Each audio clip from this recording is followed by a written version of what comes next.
Hi pilots, I'm making this video for all of you guys that own either Eachine E150 helicopter or YuXiang F150 helicopter.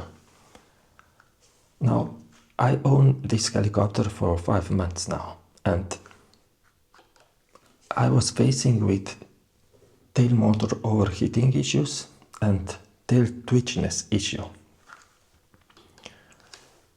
I have been trying to resolve this issue for 5 months now, but I was unsuccessful with this until yesterday. Yesterday I finally found a solution to this. Let me explain.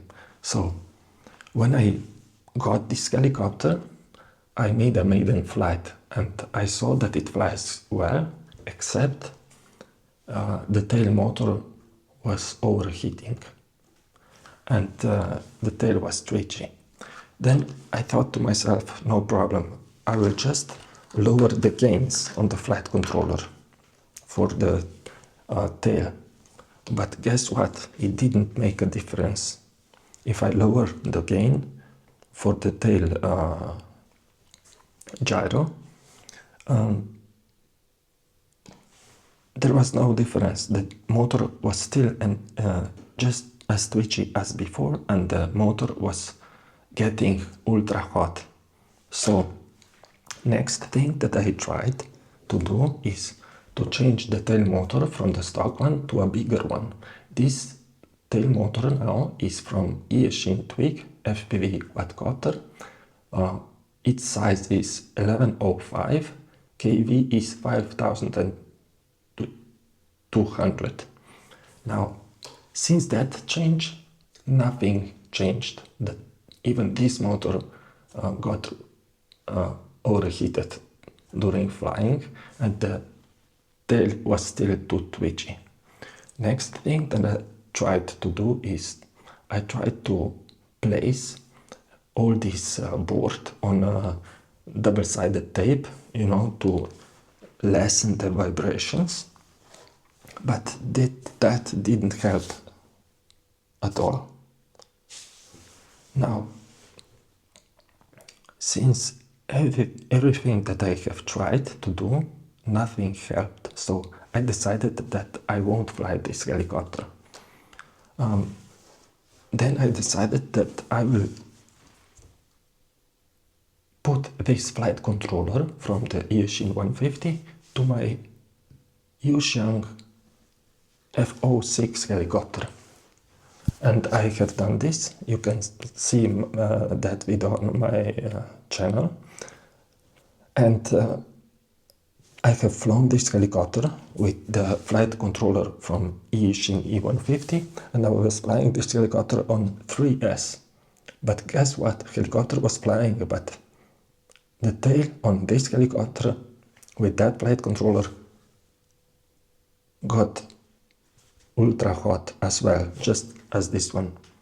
And the tail was twitchy. So what that tells us is that it's not the airframe issue, the vibrations. It's not the airframe issue, because the same happened on the totally different airframe as well. So I have removed the flight controller from this helicopter again, and I have put it back on the Eachine E150.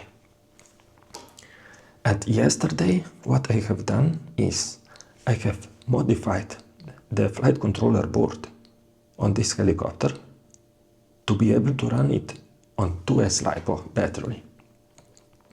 This is a 2S 700 mAh LiPo battery from Eachine E160 helicopter, and now this helicopter, since I have made that mod, can run on 2S LiPo. And on 2S LiPo battery, the tail twitchiness and motor overheating is totally gone. The helicopter has, of course, a little bit less power now when running on 2S LiPo, but everything works totally fine now. I will post a video after my talk. You will see how it flies on 2S LiPo battery, totally fine. Now, how, you see, you can just use a 2S LiPo on a unmodified Eachine E150 helicopter, because it won't work. To be able to run this helicopter on 2S LiPo battery, you have to do a mod on the flight controller. And how to do this mod? This mod can be made in 10 minutes.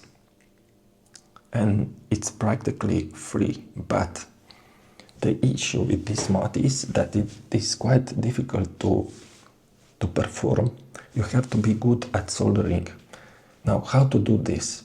You have to go to my link in the video description, and that link will lead you to a thread RC on the RC groups forum, and there is a user named Pattern, which really knows a lot, I have to say.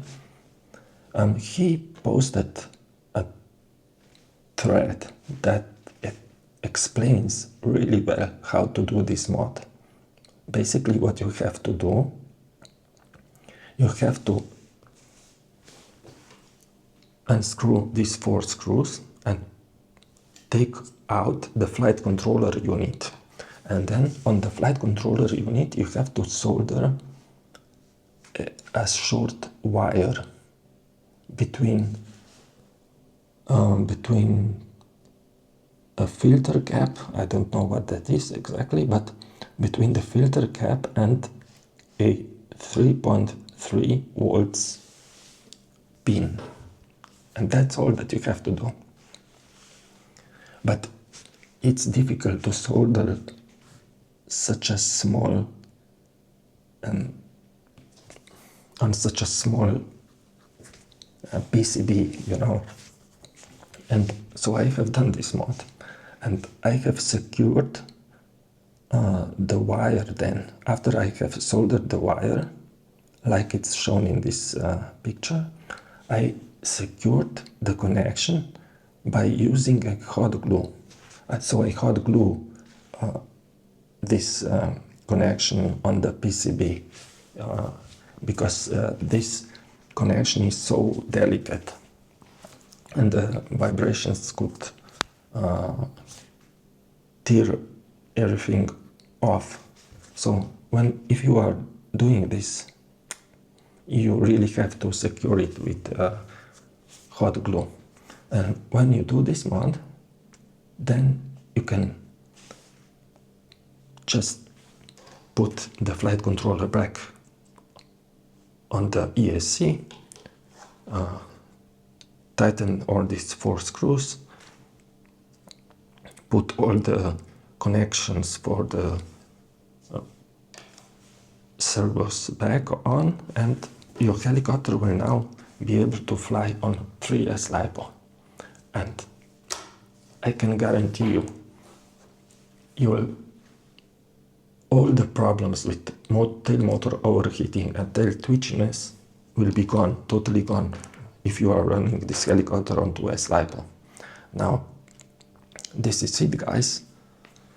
I hope that this video was helpful. And now I will leave you with a flight video on 2S LiPo battery. Now, why going from 3S to 2S helps with the overheating issue and tail twitchiness on this helicopter? It helps probably because if you lower the voltage, that simulates lowering the gains on the flight controller. It's similar to as on the conventional RC helicopter, the collective pitch helicopter, with conventional tail rotors. If you are running a higher head speed, you have to lower the gains. Otherwise, you will face with tail oscillations. And vice versa, if you lower the head speed on a conventional helicopter, you have to increase the gains on the gyro. So here, unfortunately, on the Eachine E150, the pods for changing the gyro gains for some reason don't work as they should. So the only way to artificially decrease the gain for the tail gyro is to go from 3S to 2S.